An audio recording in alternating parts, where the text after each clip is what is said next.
Good morning, and thank you for joining us for the American Indian Alaska Native Tourism Association, also known as AIANTA, webinar series. Today's educational webinar is in partnership with the San Diego State University, L. Robert Payne School of Hospitality and Tourism Management, and the Sycuan Institute on Tribal Gaming. This information session is on the Certificate in Cultural Tourism and Tribal Enterprises. My name is Hannah Peterson, and I am the program manager here at AIANTA. For those who are new to AIANTA, we are the only tribally led national nonprofit specifically dedicated to advancing Native cultural tourism across the United States. AIANTA's mission is to define, introduce, grow, and sustain American Indian, Alaska Native, and Native Hawaiian tourism that honors traditions and values. This webinar is part of our educational programming at AIANTA, which is dedicated to providing technical assistance and training to tribal nations and Native-owned enterprises engaged in tourism, hospitality, and recreation. Part of our education programming includes our Cultural Heritage Tourism program.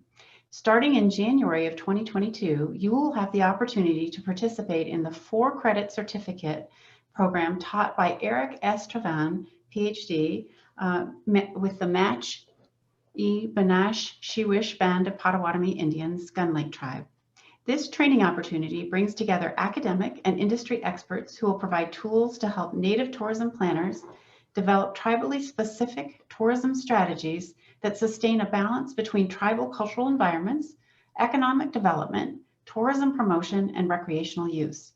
Students will learn global best practices in the effective organization of Native cultural sites, recreation and tourism programs, and leisure-related tribal businesses, including tribal gaming, hospitality operations, and sacred sites.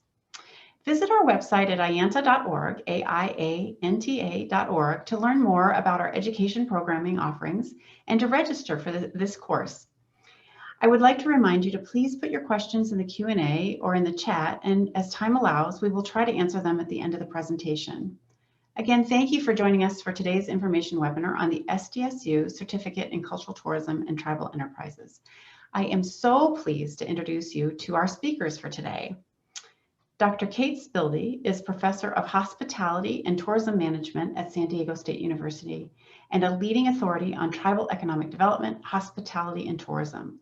With a Ph.D. in Cultural Anthropology and an MBA in Entrepreneurial Management, Kate has worked on public policy and tribal governance in several positions, including policy analyst for the National Gaming Impact Study Commission, Director of Research at the National Indian Gaming Association, Senior Research Associate at Harvard's Kennedy School of Government, and Executive Director of the Center for California Native Nations at the University of California in Riverside. Kate has served as the endowed chair of the Sycuan Institute on Tribal Gaming at San Diego State University since 2008, where she designed and still teaches all 5 courses leading to the nation's only Bachelor of Science degree in Tribal Casino Operations Management. She's an award-winning teacher and scholar. Kate has published more than 50 academic articles and has worked with tribal, state, federal, and foreign governments on economic development and gaming for more than 20 years. I'm also so pleased to invite our second guest. Dr. Trevan is an assistant professor at California State University, San Marcos, and is a member of the faculty tenure track in the MPA program at the Evergreen State College. In 2020, he was awarded the prestigious 2-year Community Development Society Executive Leadership Fellowship for the Community Development Research. He is an economist who specializes in local and tribal economies and economic policy. He earned his Ph.D. at Arizona State University Watts College of Public Solutions, Community Resource Development, Master's degree in Administration from Central Michigan University, and a bachelor's degree in Public Administration and Economics from Western Michigan University. As we said, he is a tribal citizen of the Match-E-Be-Nash-She-Wish Band of Pottawatomi Indians, the Gun Lake Tribe. Currently, he serves on the board of directors of the Northern Initiatives, CDFI, Nukayat Development Corporation, Port Gamble Sycuan Tribe, Cheyenne Arapaho Business Development Corporation, is president of the new AI market analytics company, A Local Solutions, as well as a policy advisor to the Treasury Tribal Advisory Committee for the U.S. Department of Treasury. He previously served as the inaugural chairman of Gun Lake Investments. So glad and pleased to welcome you both today. Thank you. Thank you. I'm gonna share my screen. No pressure with it being recorded. All right. No pressure. Well, first of all, while I'm doing this, I can say thank you everyone for being here. Thank you, Hannah and Bianca, for setting up all the technology. I know Professor Trevan and I are very excited. We did do a similar presentation in person at WeCoPA at AIANTA's amazing conference. We have more information and details to share now. For those of you who did attend that session, thank you. And for those of you who didn't, welcome. And we're really excited to develop this program in cooperation with AIANTA. This is our extension of our current casino operations and hospitality and recreation programs. So we're just thrilled at this opportunity to work with AIANTA and to meet AIANTA's members and friends and not just teach, but incorporate everything that we all do into these two courses that Professor Trevan's going to give you more information about and start teaching already January 18th. It's incredible. Time flies. Feels like we were just in Arizona. So I'm just going to lead off with sort of the big picture of San Diego State and what we already do and how this does extend a lot of our expertise that we already have and also really complement what we already do and hopefully incorporate all of you with the current programs and students that we have. And it's just an incredible historic time across Indian country. And we're really excited to be a part of it. So as Hannah mentioned, I have the honor and privilege of serving as the chair of the Sycuan Institute on Tribal Gaming. Sycuan, for those of you who aren't familiar, they are one of the Kumeyaay bands in San Diego County. We actually have 17 federally recognized tribes within San Diego County. So San Diego State, we're very privileged to have a lot of partners and opportunities for our students. I just want to double check. Can everyone see the screen right now? Okay. Yes. Okay, great. Because I know sometimes it's funky. It shows that it's sharing, but I wanted to be sure. Okay. So the top photo here is current chairman Cody Martinez from the Sycuan band. And I always want to give credit. They're just an incredibly generous partner and tribe locally. And they endowed the Institute at San Diego State in 2005. I started in 2008, and we do research on tribal gaming, tribal economic development, tribal corporate governance. We also, as Hannah mentioned, we have the 4-year degree in tribal casino operations management. We work on public policy issues related to not just gaming, but economic development and tribal sovereignty, of course. And we do a certificate program in tribal gaming. We also have a degree completion program in American Indian Studies. And now we're adding our partnership with AIANTA. So again, I'm going to just tee up what we already do somewhat as background of why us, why here, and why now. So without going into too much detail, if you're interested in the tribal gaming specific classes, again, we've spent years developing these with our local and frankly, our national partners, since I have a background at NIGA, which is the National Indian Gaming Association.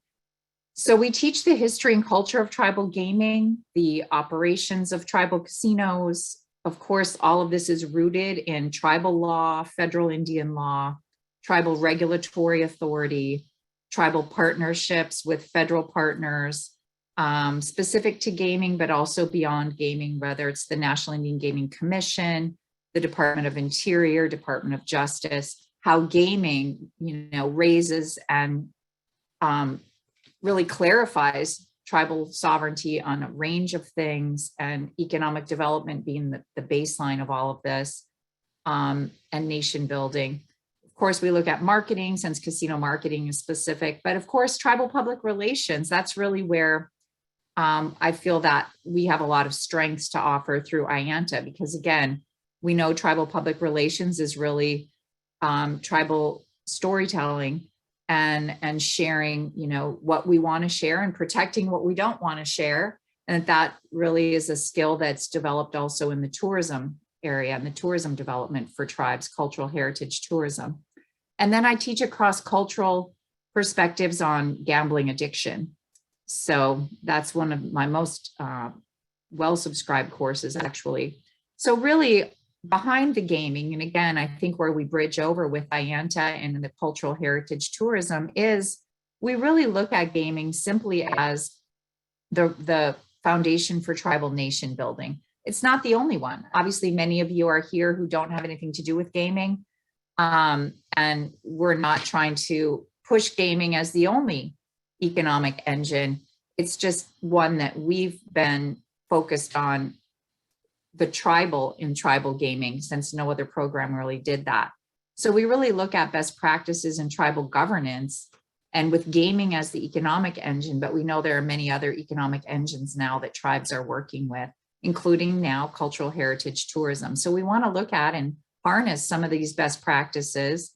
And I know that's what you'll hear more about today is how are we gathering these stories? How are we mobilizing them and presenting them to you so you can use them and also share your own, since there are so many incredible success stories already. So again, some of you may be familiar with the Harvard Project on American Indian Economic Development and some of their good work. I was very fortunate to be there and involved with them on site for 3 years and now long-term as well. And I think they really helped identify the difference between some of the short-term thinking that really was encouraged by tribal and federal relations and grants and sort of these 1-year cycles, 3-year cycles, 5-year cycles, versus kind of a tribal nation building approach, which takes such a longer horizon view. And that's really what we're trying to bring both to gaming, to economic development, and now to cultural heritage tourism. Again, we know sustainability and protection of sacred sites and making sure that, even if there's a short-term event like, 400 years of Plymouth Rock, or, there may be a one-off event, but how to take that short-term deluge and extend it into a long-term cultural heritage program, for example.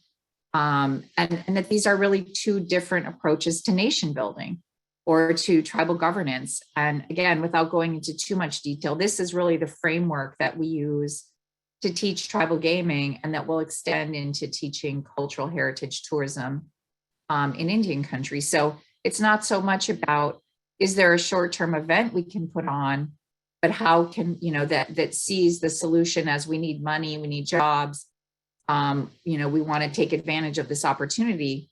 But then on the right-hand side here is really looking at how to implement and institutionalize long-term, where development is really understood as building these institutions rather than simply raising money in the short term.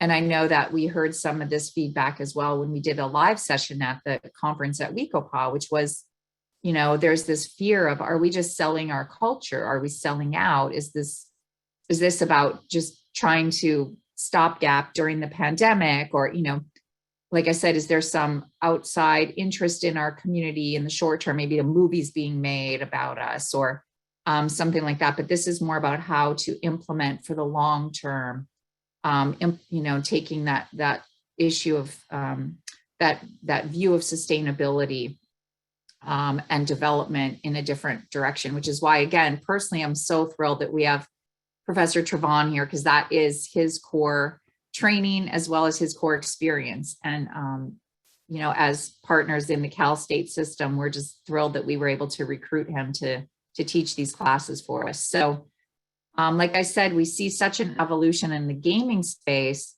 and now we see this evolving further into cultural heritage tourism. So again, this is just a short overview of what we do. We see tribes, certainly we have some smaller properties where gaming is the core, but then we have some large integrated resorts across the United States. Some of the largest properties in the world are in Indian country. And we see this movement, but regardless of the size of the tribal property or the market of the tribal property, We know that tribal governments have a different version of capitalism and a different view of the use of money and the purpose of business. And so again, just a larger frame, both for gaming, hospitality, and now cultural heritage tourism, is how tribes balance return on investment. Again, running a successful business that generates the revenues that are transferred to the government for then the government to be able to invest in what we understand as return on community.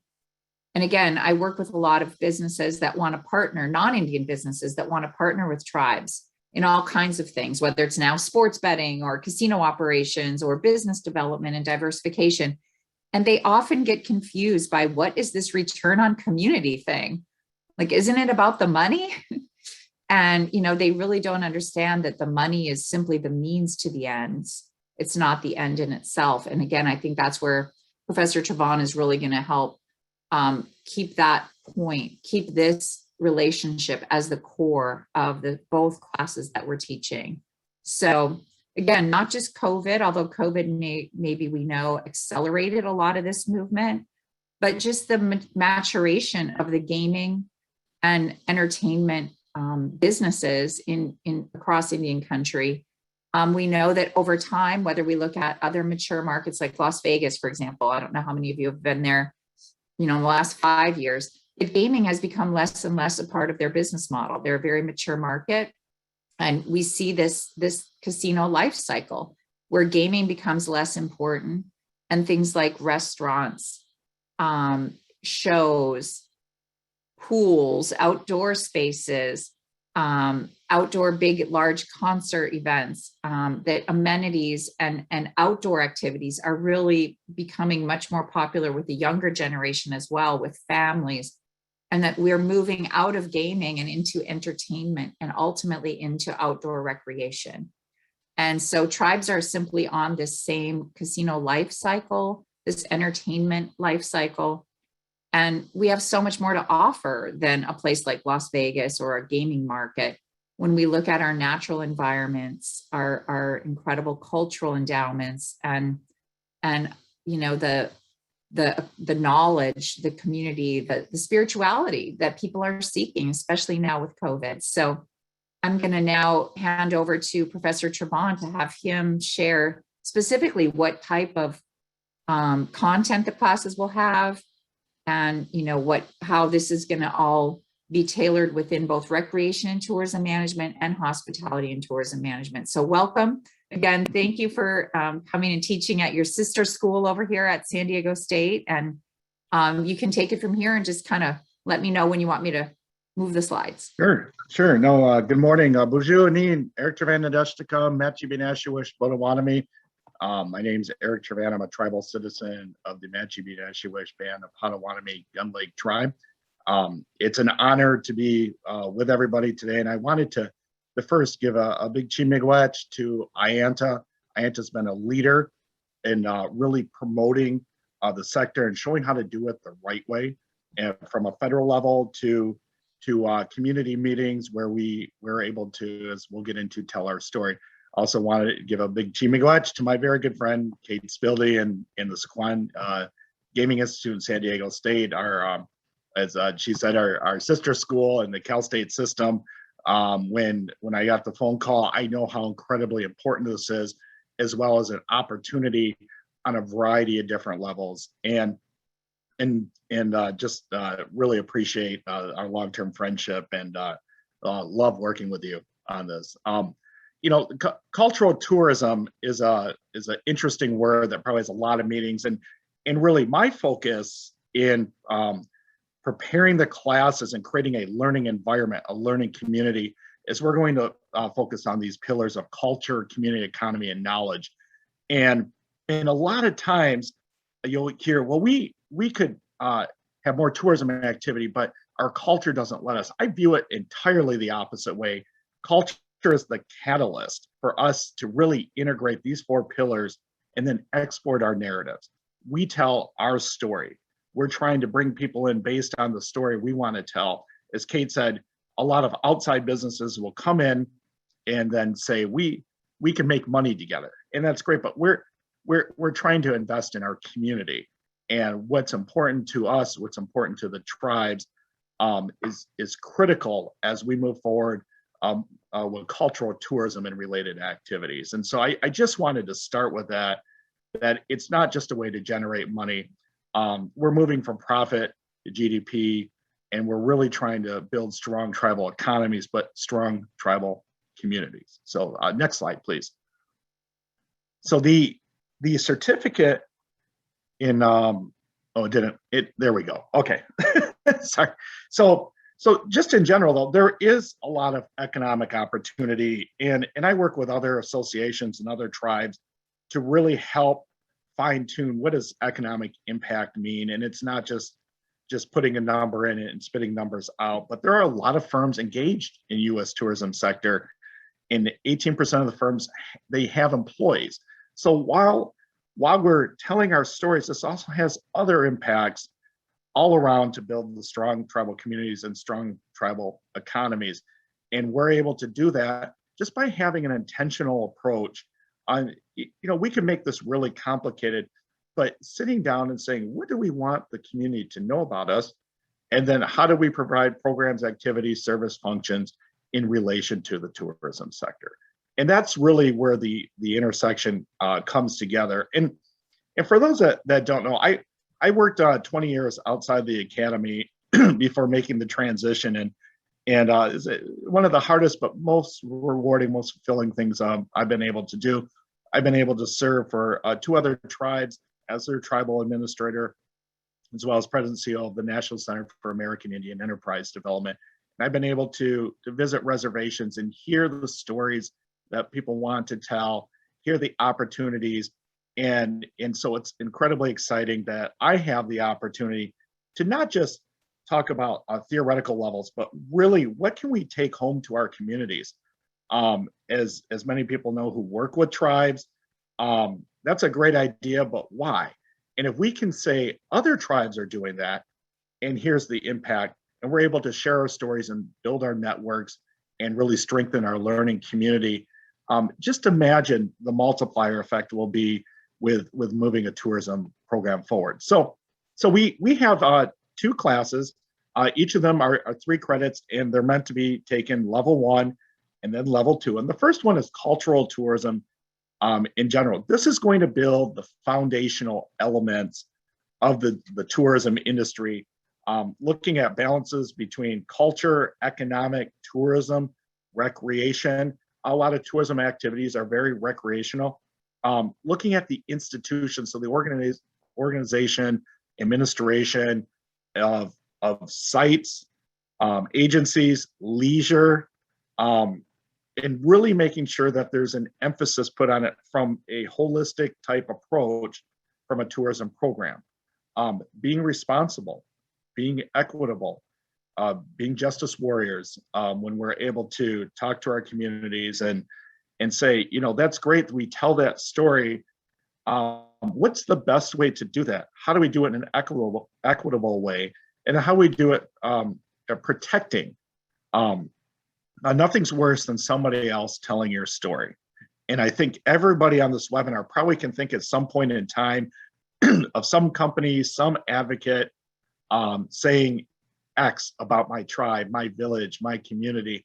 And that's not the right way of doing it. So you are able to put yourself in a position to be intentional about that. And then, of course, the economic sustainability around it. I'm an economist, and I really look at the nation building approach. You hear economic dialogue throughout the US, really throughout the world, of if you do X, it's going to create jobs and income. And we're trying to transcend that and find ways that we can provide our own services, be able to ensure everybody has healthcare and education, but at the same time doing it in a long-term, a culturally respectable way. And tourism is definitely part of that.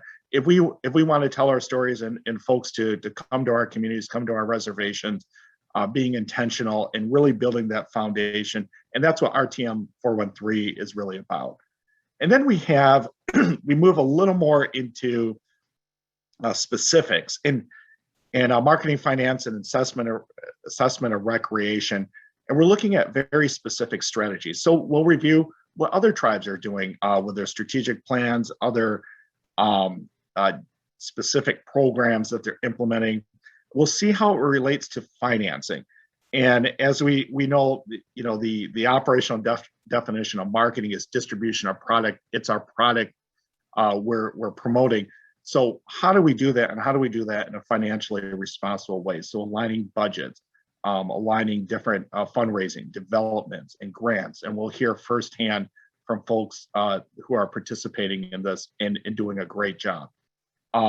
We'll look at the P's involved with marketing and with pricing and promotion, and we'll see how we can look at success of the programs. And you know, success just isn't a profitable bottom line, but there's so many different layers that we're going to see how to measure, and then be able to report that to our communities, to our leadership, to decision makers.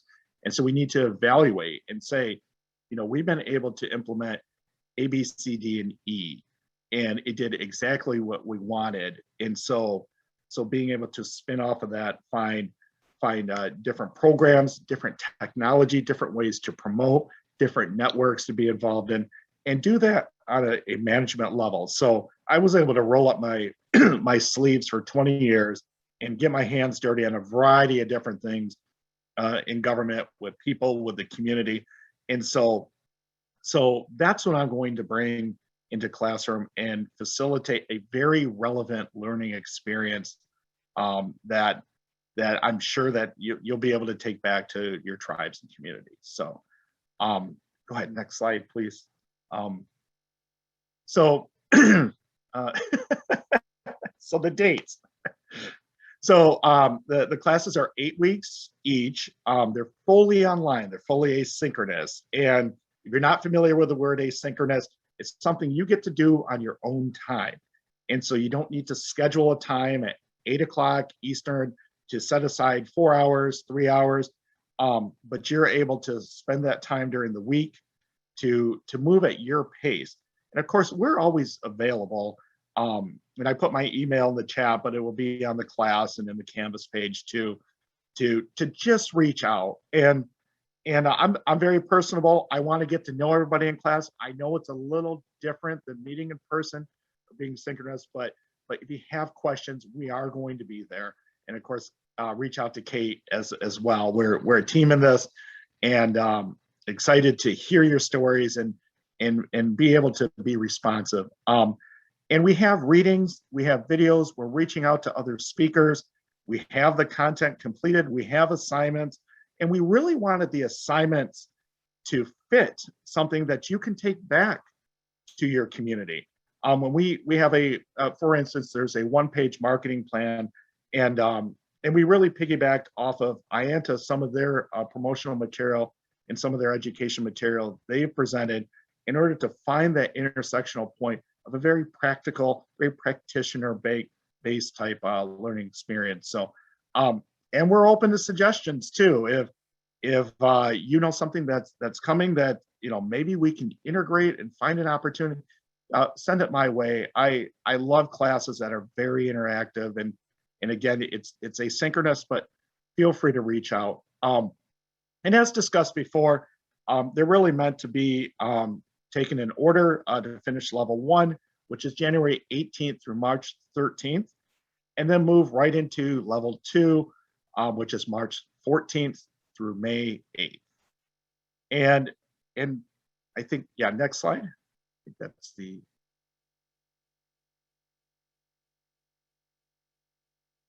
I was on a roll. So not moving, sorry. That's okay. It's so with that, that's how incredibly honored to be a part of this program, the certificate. The building out of the class is pretty much complete. We now are coordinating with speakers, and we want it to be entertaining. We know we have the pandemic, we have our lives, our families, our work, our tribes, other things in the community, and yes, this will be a little more work, but it's really impactful and something you can take back to communities. And we know your time is valuable. And so we say Chimigwech, and a big thank you to everybody. And at this time, we're open to answering any questions. Miigwech. Yeah, feel free to put them in the chat. I have one to start us off, if that's okay. You know, one of the things that we here at AIANTA have been working to build is programs that are relevant to practices and challenges and activities that are happening here in the United States across tribes and Native nations, Native communities. So I'm wondering if you could speak to how, when you were designing this program, it wasn't a look at tourism or cultural tourism around the world. It was a very specific and focused approach to what's happening here. I guess I can start off is you know, I've been active with tribes for a long time, including my tribe in Michigan, and I love hearing the stories of different tribal nations that have taken ownership of their tourism program. And so whether they're able to preserve cultural sites they feel is appropriate for the public, whether they find different ways to promote different business ventures, which includes gaming, but could also be retail, could also be other entertainment, and really finding a collection of what's happening throughout Indian country.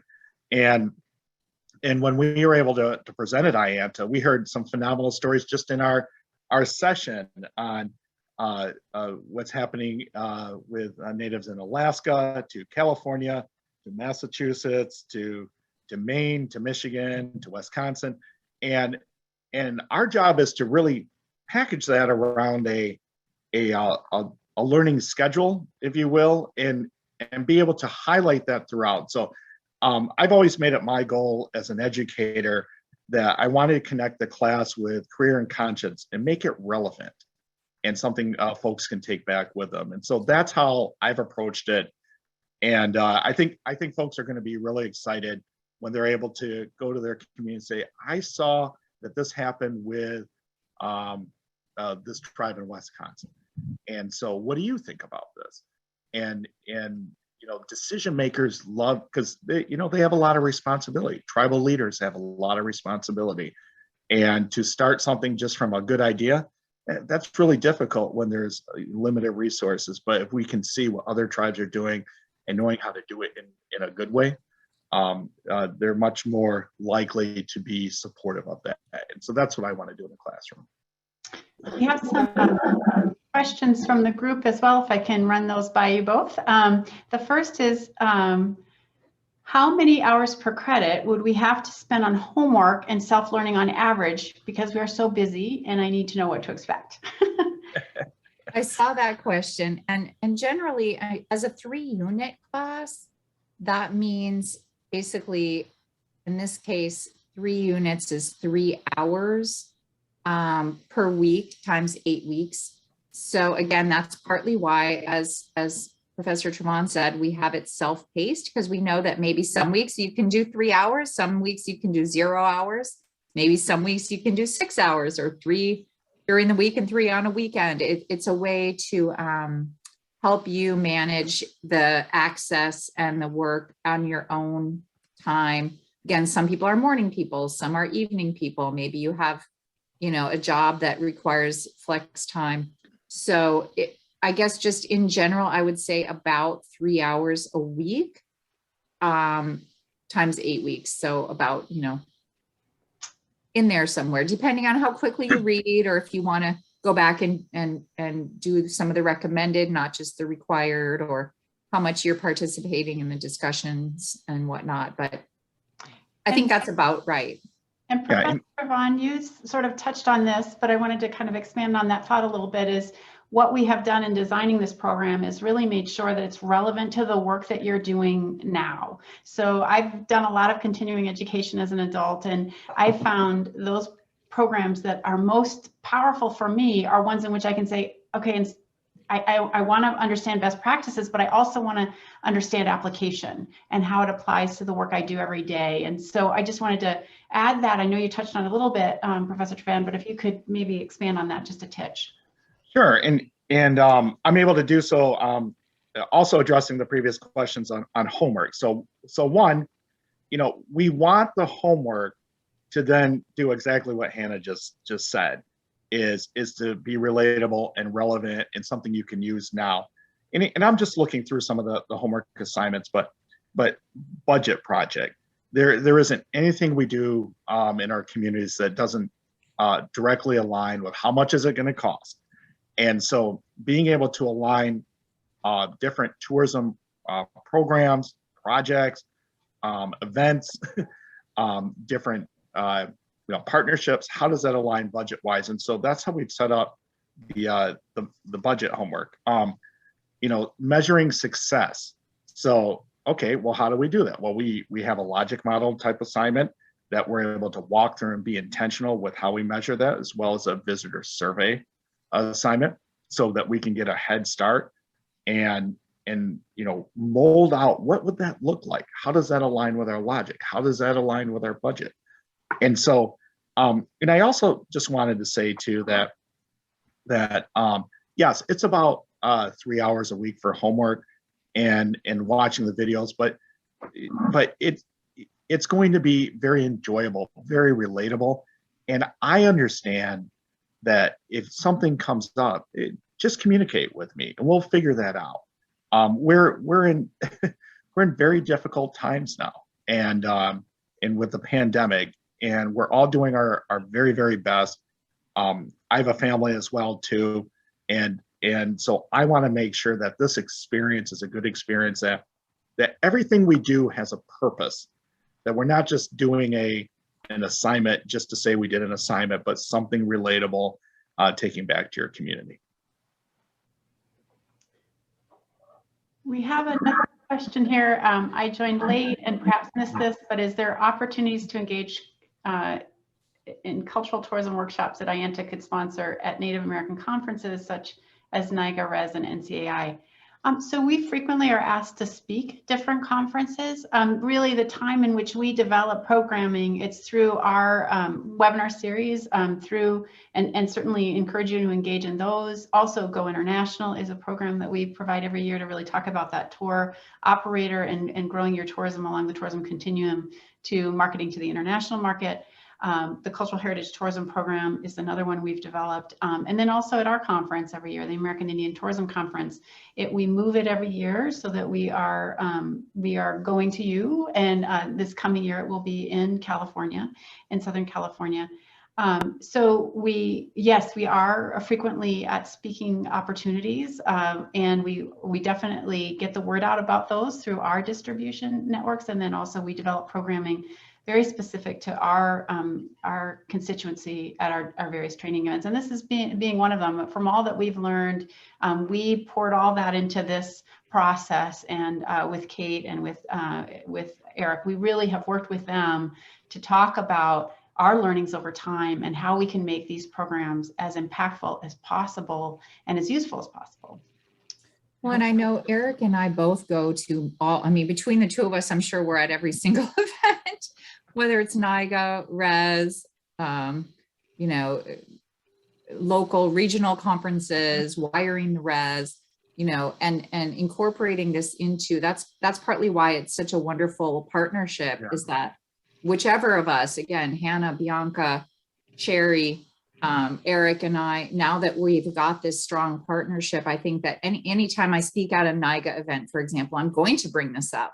Mm-hmm. It's going to be just a part of the story. Again, that's part of like Eric, talking about sharing stories, and like Hannah said, one thing that's really powerful about AIANTA is that commitment to cultural perpetuation, and that there are understanding that there are so many different audiences for telling the story. So many tribes have tribal members that don't live in the community. There's so many mythologies about tribal people, or, think of Yellowstone and all these different popular TV shows that aren't created by necessarily by tribal people. I know there are some now that are, but there's still a lot of competing, you know, who's telling the story. Mm-hmm. And so, you know, that authentic cultural perpetuation that can become a part of the integrating a cultural heritage tourism program from the tribal perspective and from within the tribal organizations, again, independent of where it's located, whether it's under the tribal museum or the tribal elders or tribal economic development, however it's integrated, that it's coming from the community, that's really the commitment that we have, and that, like Eric said, the classes shouldn't take away from that. It should strengthen what you're already doing. So it won't feel like classwork is pulling you away, but actually just deepening something you'd be doing already, but you don't have to do it alone. You have resources that are there to make your job easier, hopefully richer, and even connect you with people that maybe you wouldn't have met or thought of meeting before through this virtual community that we can create now through education. So that's something that I've definitely seen in the hospitality and gaming program, and I think that we'll be able to deliver through this program. Let's see. Do we have any more questions? I think we may have. Just to offer. I was just going to add just one thing to that. Like Kate said, we both try to stay very active and on a variety of different levels with a variety of associations. And this just points out the need. Tourism isn't a standalone program. It's intersectional and so relational, and knowing the networks and how everything fits together and showing the benefits while preserving your story is so incredibly important. And so you know, at any time I'm asked to speak at any of these, absolutely we will bring up the importance of this in the program. So yeah, Randy, if you're able to forward that to anybody, we're happy to speak on it.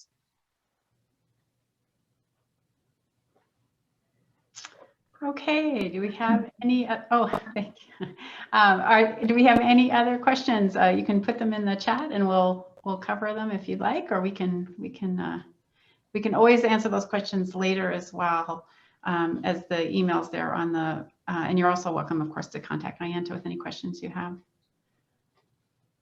All right, well, it looks like we've answered our questions. And I did want to thank our great guests here today. It was so nice to have you participating with us, and we are so excited for this partnership. This is going to be an amazing opportunity really to grow out expertise and knowledge and really build out that tourism continuum. We will be posting this webinar on the AIANTA website, and we'll send a link to your email addresses. Please follow us at aianta.org/webinar for future webinars hosted by AIANTA. If you are not a member of AIANTA and would like to be, please contact Gail Shehack, our Tribal Relations and Outreach Manager, and you can do so by visiting our website at aianta.org. We appreciate you being here today, and I want you all to have a great day. As we all know, this is crazy times, and we really appreciate every member of our AIANTA family, including our new members of the AIANTA family. So thank you, everyone, and we'll be seeing you soon. Thank you, everyone. I'm happy. Mahalo nui loa.